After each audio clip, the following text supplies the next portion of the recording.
Is the Apple TV 4K finally getting the upgrade we've been waiting for, or is Apple just panicking?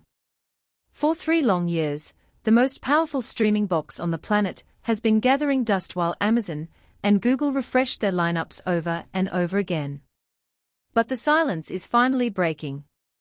If the latest leaks are true, a massive reset is coming in spring 2026. However, there is a catch. This doesn't look like a normal, confident Apple launch. It looks like a desperate move to save a product that is losing its soul. From a massive panic price drop to a chip that might actually be too powerful for its own good, the 2026 Apple TV 4K is shaping up to be the weirdest tech release of the decade. Let's look at the timeline, because the timing is the first red flag. Historically, Apple loves to drop TV hardware in the fall. They usually do it alongside major software updates, so they can show off flashy new screensavers or fitness features. Pushing this to spring 2026 suggests the hardware was ready a long time ago, but the software was a disaster. The word on the street is that they've been delayed by AI alignment. That is just corporate speak for saying Siri is still too stupid to control your TV reliably. They are scrambling to fix the brains of the operation before they ship the body. The big headline here is the silicon. We are moving from the A15 Bionic to the A17 Pro. Yes, that is the same chip found in the iPhone 15 Pro. On paper, this sounds incredible. Apple will tell you it offers console-level gaming.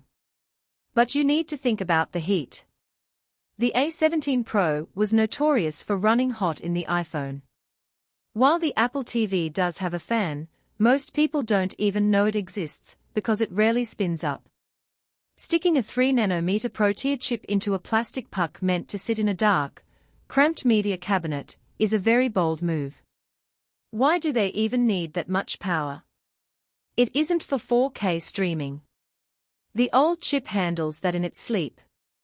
This power is for on-device AI. Apple is terrified of the lag you get when a cloud server has to process your requests. They want everything to happen locally on the box. If they pull it off, the interface will be the fastest we've ever seen. If they fail, you'll have a noisy fan drowning out your favorite movies. We also need to talk about the radio.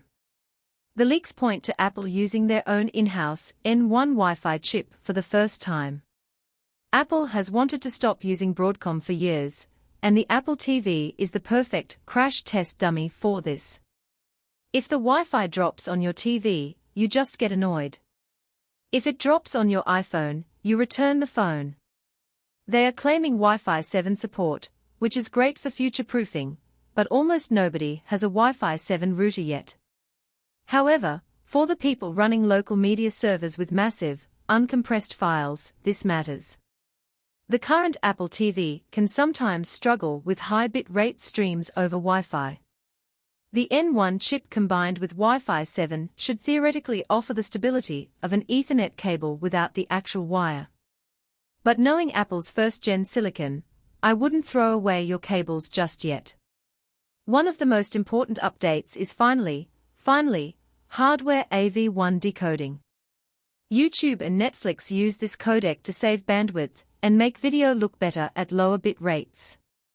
It is honestly embarrassing that a $40 Fire Stick has had this for years, while a $150 Apple TV didn't.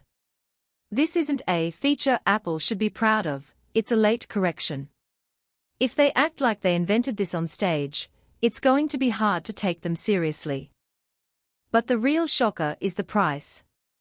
For years, Apple has pretended the Apple TV is a premium luxury item. The market has proven them wrong. Roku and Amazon have completely taken over the living room. Now, leaks suggest a two-tier strategy. We might see a base model starting at just $100. This is the most aggressive move Apple has made in the living room in 10 years. It shows they know they are losing. But be careful with the fine print. To hit that $100 price, Apple will likely cut corners. They might remove the Ethernet port or strip out Thread support, which is the protocol that makes your smart home devices work instantly. If the base model lacks these things, it is a bad deal. It's classic Apple ladder logic. They make the cheap version just flawed enough to force you to spend $150 on the Pro model. Ultimately, this feels like an overcorrection.